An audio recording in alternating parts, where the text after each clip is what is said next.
What is the Matrix? Control. The Matrix is a computer-generated dream world, built to keep us under control in order to change a human being into this.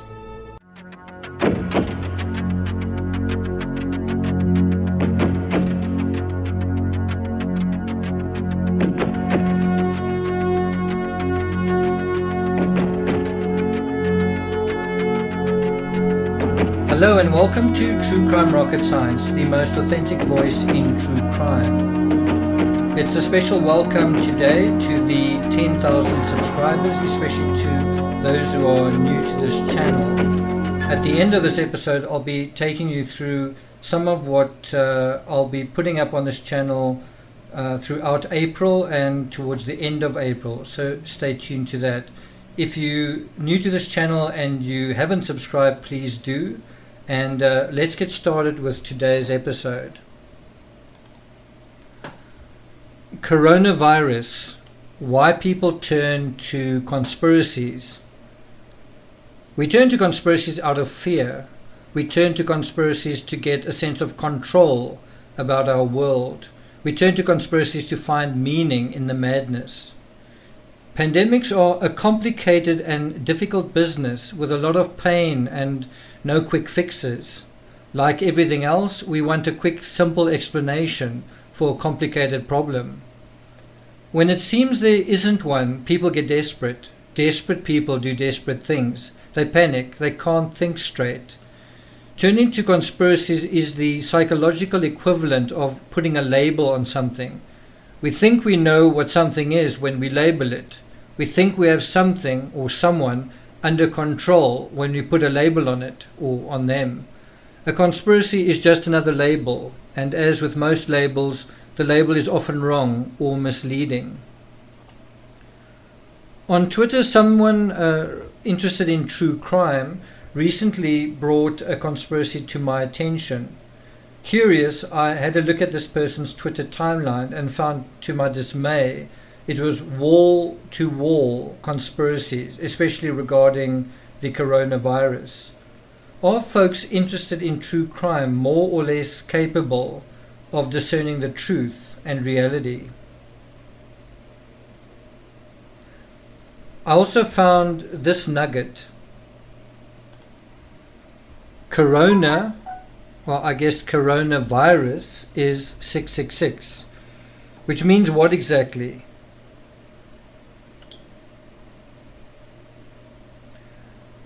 That it's from the devil, that there's some biblical significance to it. The word corona is hardly unique to COVID-19, and coronaviruses aren't some new or modern plague. They were discovered in the 1930s and have been with us for thousands of years, for as long as human beings have walked this planet alongside other creatures. Coronaviruses are basically animal sicknesses that have crossed the barrier to us. Think of it as malware on an old PC infecting your new smartphone. It's because the system is so old and simple that it's been able to slip under typical updated firewalls.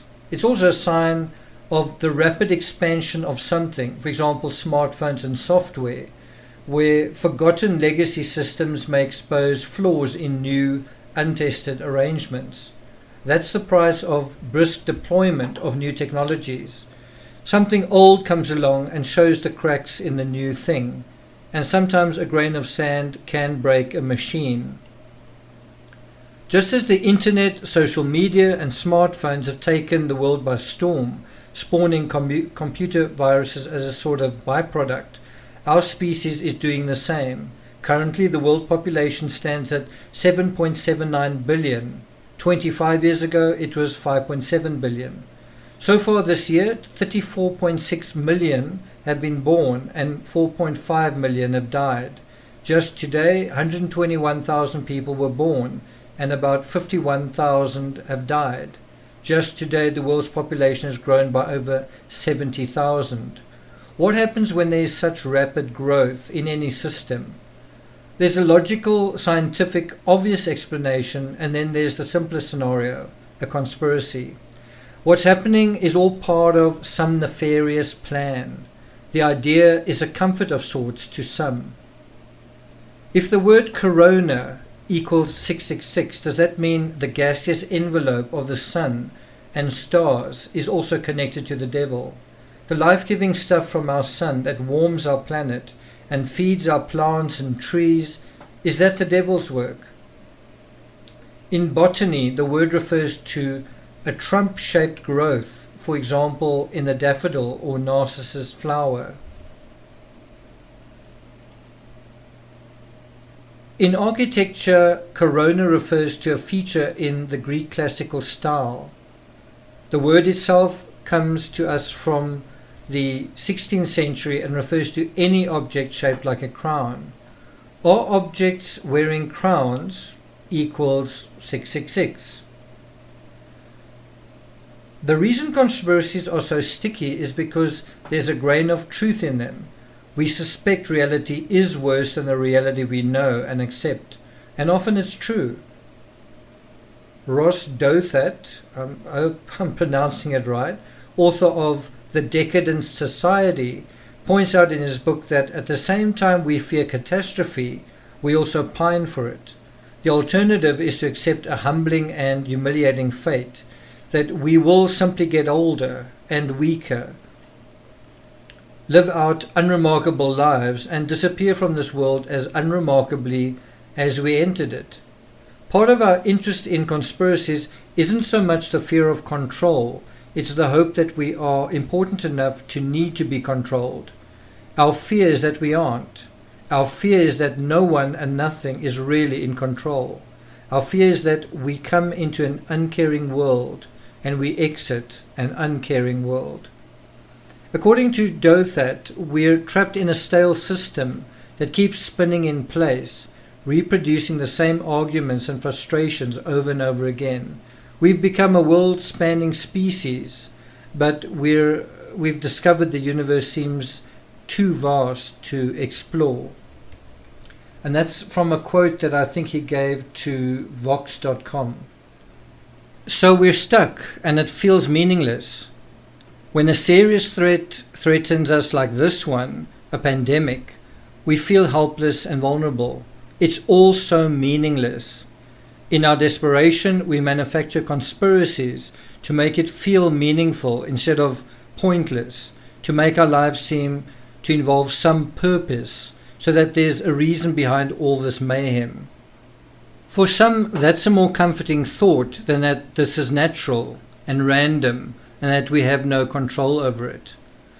When a large group of people swarm around a particular conspiracy, there is also a validating sense of belonging to something larger than oneself, and there's some security in that, even if the whole hive construct is a noisy, poisonous lie.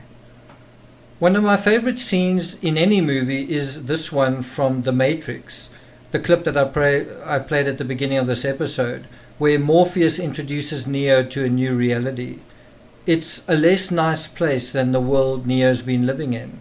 Morpheus tells Neo, "You've been living in a dream world," and then he says, "Control. The Matrix is a computer-generated dream world built to keep us under control in order to change a human being into this," and Morpheus holds up a battery. In the beginning, Neo can't accept it. Why would he? The new reality is a harder, more difficult world, so why get on board with it?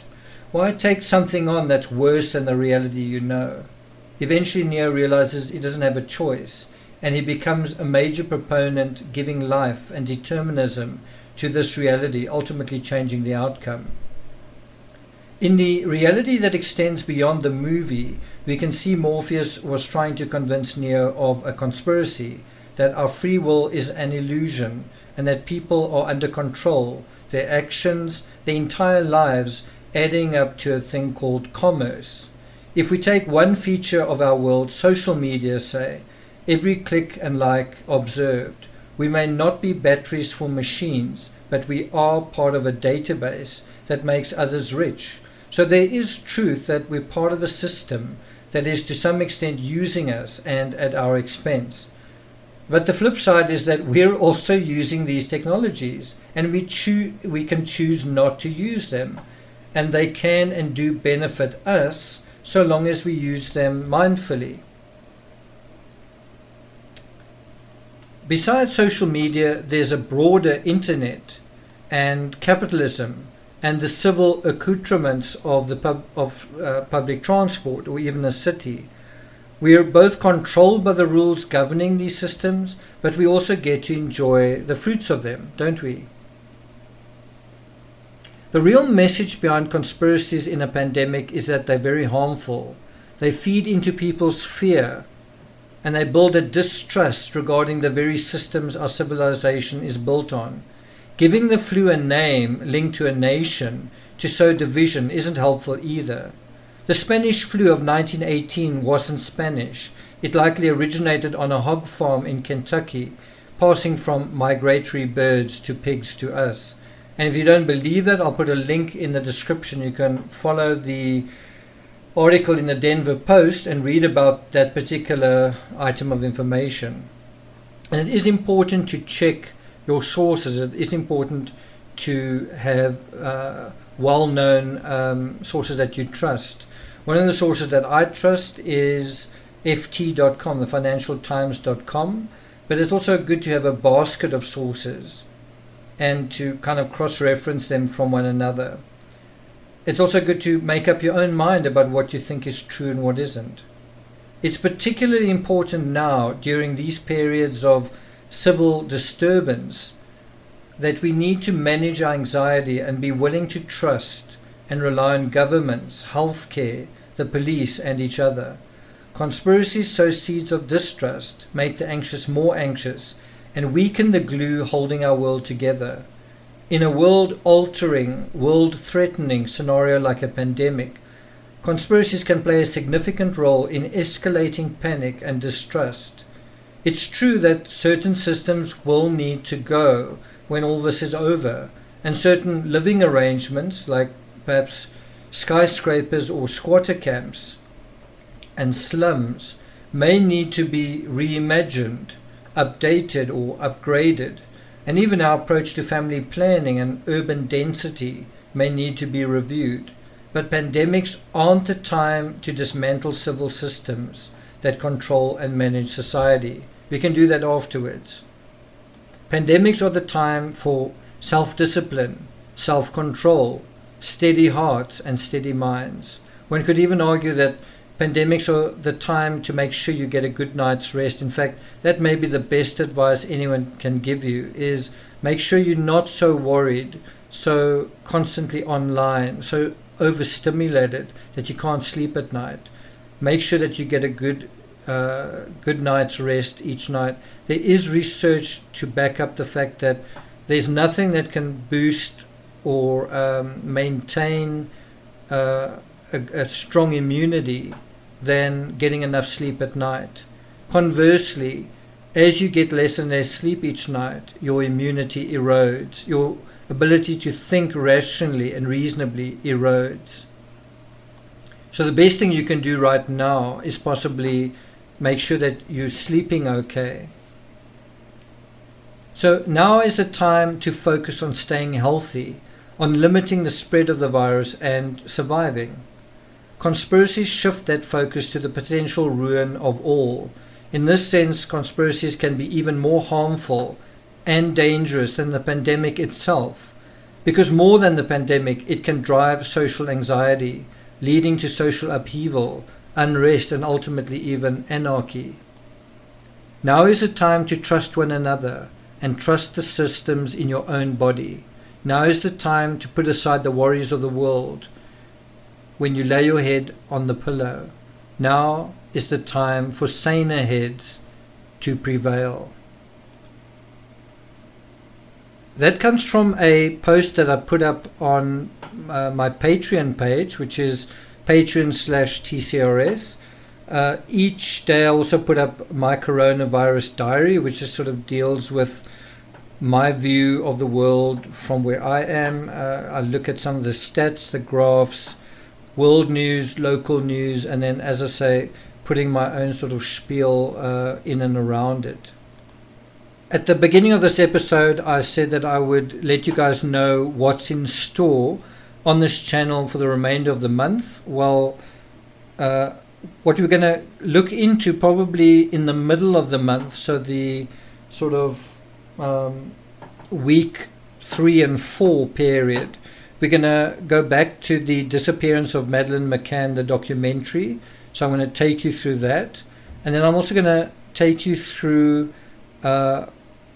the visit that I made to Praia de Luge in May, early May last year. So last year, around about this time, I did quite a big trip through Europe, starting in Portugal and then making my way through France to the Netherlands. And basically what I did during that trip was I investigated a few true crime related sagas, one of them being Madeleine McCann, another being the last journey of Vincent van Gogh, and just testing a few ideas. And so while I did this trip, I took a lot of photos and as I say, took notes and did a couple of calculations.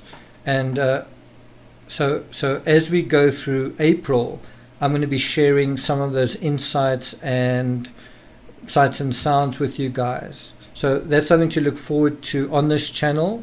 Basically, the certain aspects dealing with the Madeleine McCann case, and then also the murder of Vincent van Gogh, the research I did to support that hypothesis. In the first couple of weeks of April, I'm going to be taking you through the visit that I did to Arles and Auvers-sur-Oise, but starting with Arles. It's basically the place that Van Gogh left or was living in before he went to the asylum, and then from the asylum he went to Auvers-sur-Oise. He was there for 2 months, the last 2 months of his life. So I'm going to be taking you kind of through some of those environments in terms of literally showing you the pictures and then also showing you the art that came from there. So that's some, I think, in colorful and exciting things to look forward to on this channel. I'll also obviously be covering Gannon Stork and Robert Durst, assuming that is still going to be happening with everything that's been going on. In terms of Patreon, every Wednesday is another episode of the Kessinger tapes, which deals with the transcript that is not part of that, or that wasn't originally part of the discovery, and is not part of the audio. It's around about 50 pages that goes beyond where the audio cuts off. And so far we're at episode 2, and it's really fascinating, getting to know the context beyond what a lot of us have known so far. Then the series Christopher Watts, What Else Do We Know? Continues on Patreon. I will be posting teasers on this channel every now and then, just to remind you that's there and what we're dealing with. Currently we're dealing with the month of December, which is quite an interesting month. December was also the month when the conspiracy was born that Chris Watts had an accessory, or that the children were running around the driveway. And then, if you found this particular episode interesting, dealing with conspiracies, I also go a lot deeper into it through the Pulitzer Prize winning cultural anthropologist Ernest Becker, dealing with how he deals with social anxiety and things like that. So just a reminder, wherever you are in the world, make sure you're getting enough rest, getting enough sleep, not allowing your anxiety to control you. Make sure that you stay in control. Make sure that you manage your thoughts and your feelings. If something gets too much for you, step away from it. Put the anxiety in kind of a thought bubble and concentrate on what you're grateful for. Reach out to someone. Tell someone how you're feeling. But the most important thing you can do, bar none, is make sure you get enough sleep each night. Okay? There are a lot of worries, and that's understandable. But try to put that aside and just make sure you get the basics, which is, for example, just getting enough sleep at night. That's almost the best thing you can do for yourself, and also the best thing you can do for everybody else. Thank you for listening, and I'll see you guys next time.